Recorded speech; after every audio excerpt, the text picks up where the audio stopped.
Good morning, Lincoln Lions. It's Veterans Day, and it's hard to believe that it's time once again to celebrate our veterans and acknowledge our military families. Did you know that right here in Lincoln Middle School, we employ five as part of our staff, and that we educate and support students from several military families? We are a Purple Star school, so when you walk through our hallways, there always ought to be a tribute to those who serve and protect us. Many former LMS students serve in the military. In addition, military families look to our student body and to our staff to shelter and educate their children, particularly when they are deployed. Today and tomorrow are special. So let's start our tribute by acknowledging our national anthem, arranged by Ms. Kuvion and performed by members of the Lincoln Middle School Choir.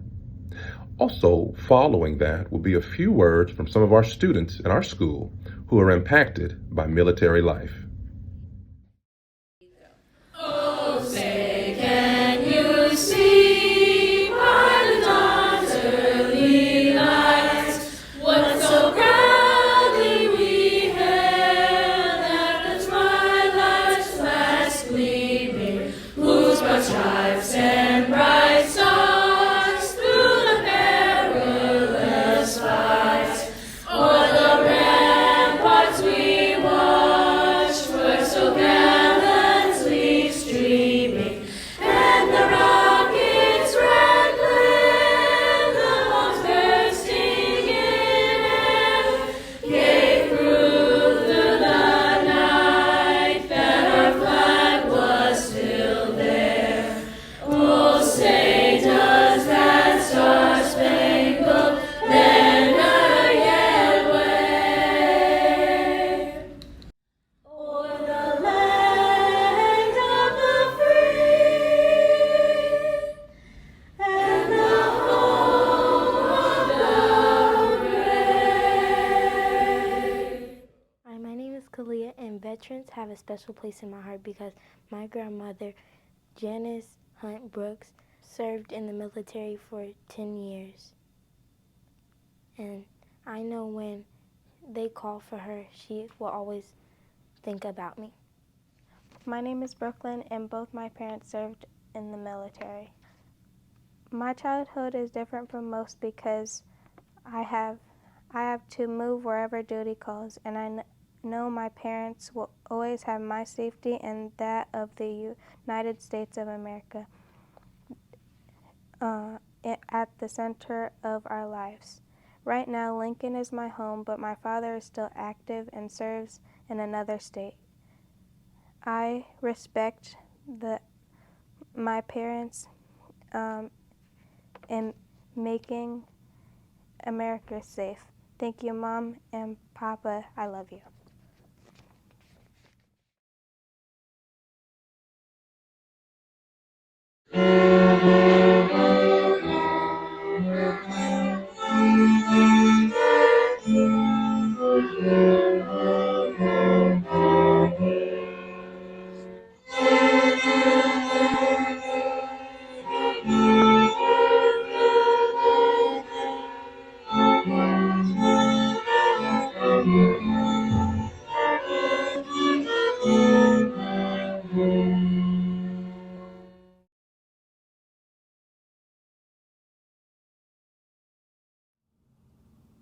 Good morning. My name is Michael and I want to be a soldier. I'm willing to train, to study, and to fight for what is right. I'm a protector and one day I will be decorated. However, I'm not here to talk about my plans. I'm here to introduce to you a real American hero. NASA astronaut and U.S. Navy Captain Victor J. Glover is making history and paving his way for Lincoln Middle School students to do the same. Despite his hectic schedule and vigorous training ritual that has put him in line for a second mission on SpaceX Crew Dragon to the International Space Station, Captain Glover wanted to take time to inspire Lincoln Middle School students to dream beyond limits, to study with determination, to practice self-discipline, and push ourselves and others to go beyond limits to make progress. Please join me as I welcome a person who will be an important part of our new science and history curriculums. Captain Victor J. Glover, the first African American astronaut to pilot the first flight on SpaceX Dragon crew and live at the International Space Station. Thank you for that introduction, Michael. I can tell that you have the right stuff, the courage and the coachability to do and become exactly what you say you will. I hope to see you in flight one day. Now, before I get started, I'm going to ask that you all close your computers for the short time that we have together.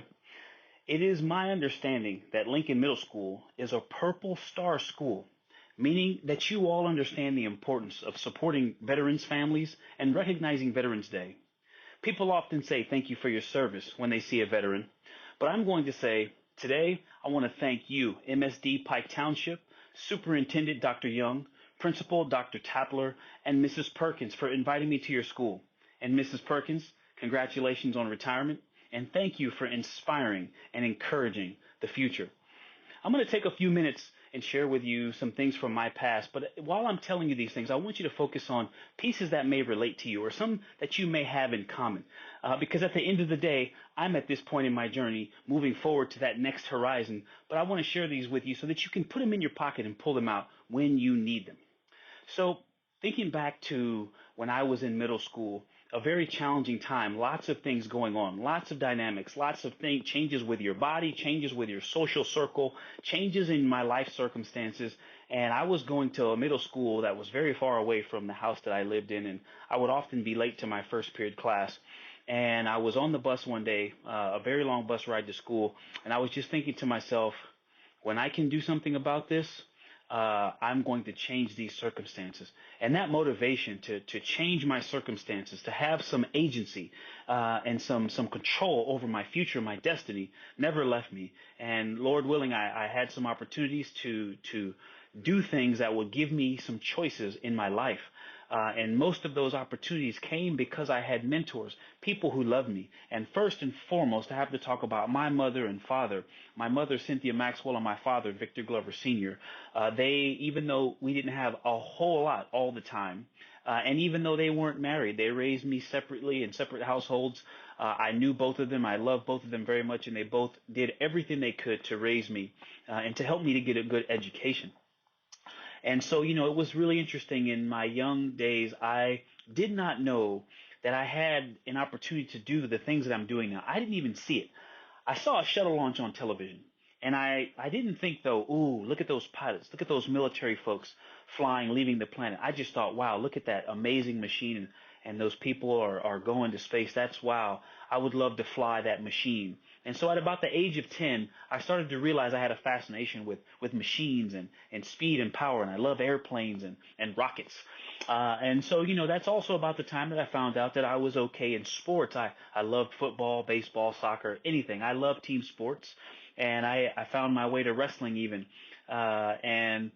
Wrestling wound up being the sport I was the best at. I wound up going to college on a wrestling scholarship, and it was wrestling and playing football in high school and in college that really set up the conditions for me thinking about what I wanted to do in the future. I wanted to have those aspects of team sports, working with other people on challenging things to accomplish a single mission, and knowing your role and having to work hard at it individually, but also together as a team.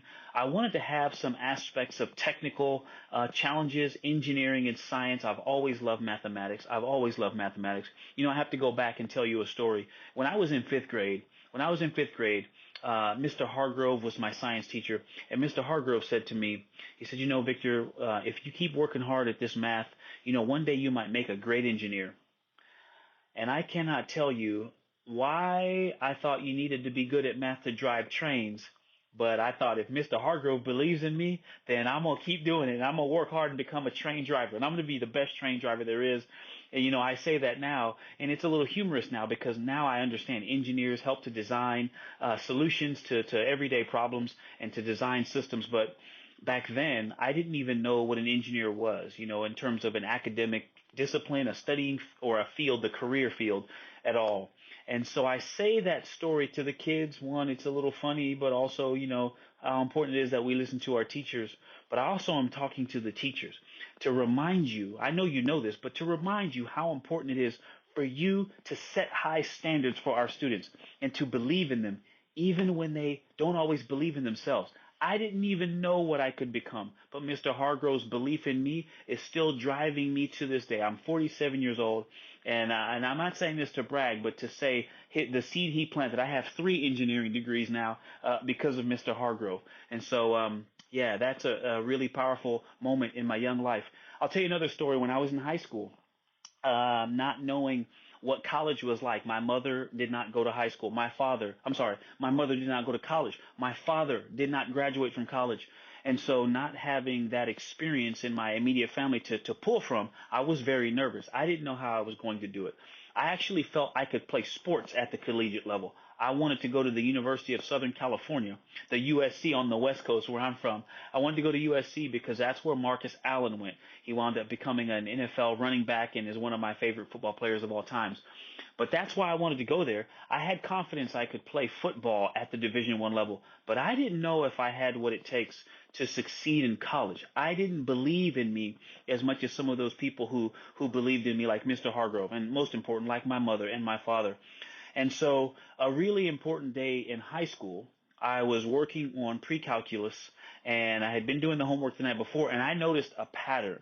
I noticed something about these numbers. And so I drew them out in a shape. Instead of going 1, 2, 3, 4, 5, I drew ones, 1, and then the next line I drew 2, 1, 2 slashes, 1, 1, and then on the next line 3 of them, 1, 2, 3, and I noticed it made a shape, it made a triangle. And if you know the formula for the area of a triangle, it's 1/2 length times width or length times height, and that gives you the area of a triangle. And I noticed that formula would also apply to adding up numbers in a series. So the numbers from 1 to n, it's n times n plus 1 divided by 2. And I thought I had found that formula before anybody else did. And so I went into my class the next day. I went in a few minutes early, and I was writing out all of this on the board, drawing my shapes and doing the formula for area that I learned in geometry. And my teacher, my calculus teacher's name was Mr. Robinson, Gerald Robinson.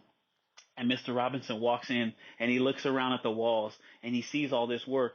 And he takes me over to the book, and he flips a few pages, and he points to this exact formula. The formula for adding the numbers in series from 1 to n is n times n plus 1 divided by 2. And I thought, man, I had a name for it and everything, the Glaverian theorem or the Victorian theorem. I had a name picked out, and there my dream just evaporated right there. But he did something that changed my life. He said, "Hey, Victor, you figured that out on your own?" And I said, "Yes, Mr. Robinson." He said, "You know what? Well, why don't you teach that to your classmates?" And that day, being able to show that work and explain what I had found to my classmates changed my life. It changed my belief in what I could accomplish.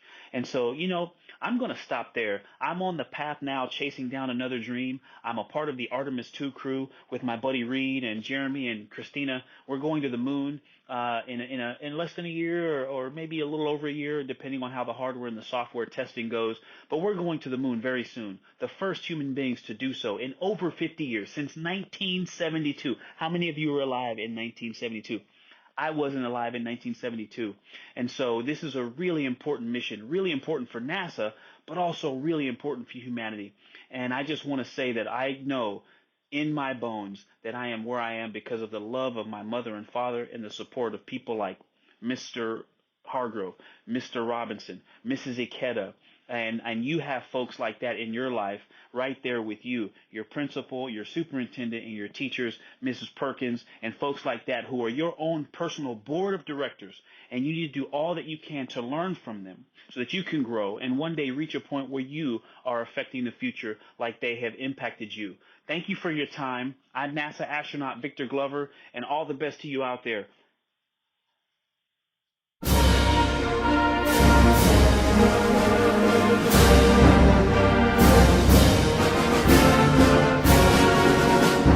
United States Marine Corps.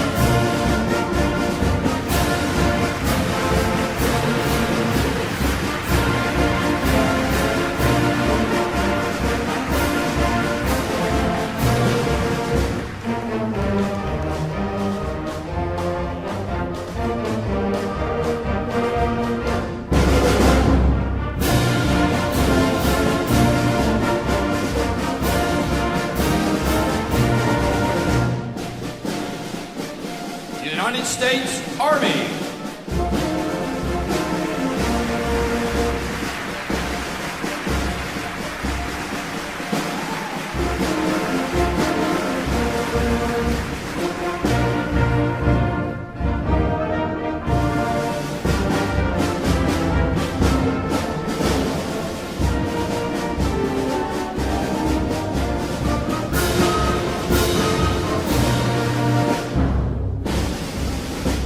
United States Coast Guard.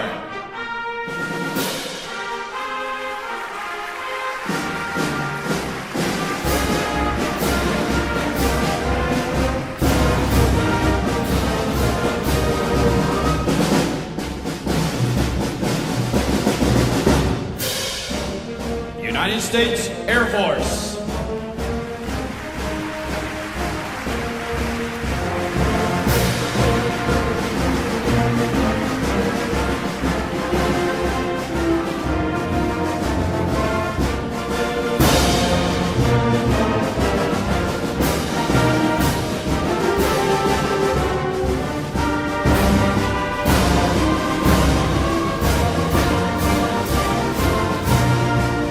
The United States Navy.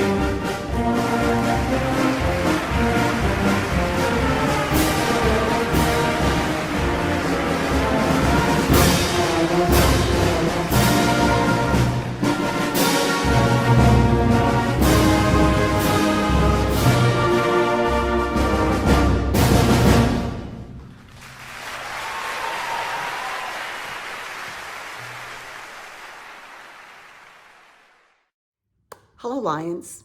Thank you, Captain Victor Glover. The Lincoln Lions will continue to follow your work and your mission as you participate in your upcoming historic mission to the moon. You are now part of our Lincoln Pride. Thank you again. Lions, can you believe that you just had an astronaut, a real American hero, participate in your Veterans Day program? You are not learning history, you are part of history. As I participate in my final LMS Veterans Day program, I want to make sure that our staff and our military families know that we pay tribute to their work and to their service, and that we are glad that Lincoln is a place that they want to be. I know about November as Veterans Day month, but I know about November as a month that we make sure that we pay tribute and show gratitude and thankfulness for things that we have in our lives too. Outside of the media center is a cornucopia, and every enrichment class has had the opportunity to post what they are thankful and grateful for. It's a beautiful sight. We are thankful and grateful for many things. We are thankful and grateful for the lessons that Veterans Day has taught us to stand when the flag is presented, to stay standing even though the flag is moving, and to sit down only when it's retired or lowered. We've been taught that every fold and 13 folds of a flag before being presented to a dignitary or given in respect of someone that has deceased has a meaning to it. We identify the branches of the military because of the march and the mantra. We honor the work of the Buffalo Soldiers who did so much to move our country west. Yes, we are a prideful school. Each year it has been a pleasure to show you the military America that I grew up knowing, the one that Captain Glover protects and that he moves forward and advances, the America that so many of our families move into so that they can also realize the American dream. Thank you again for joining us this Veterans Day. Make sure that you submit any questions you might have to Captain Glover so that when he's in orbit and he's looking for something to do, Lincoln Middle School will be on his mind and he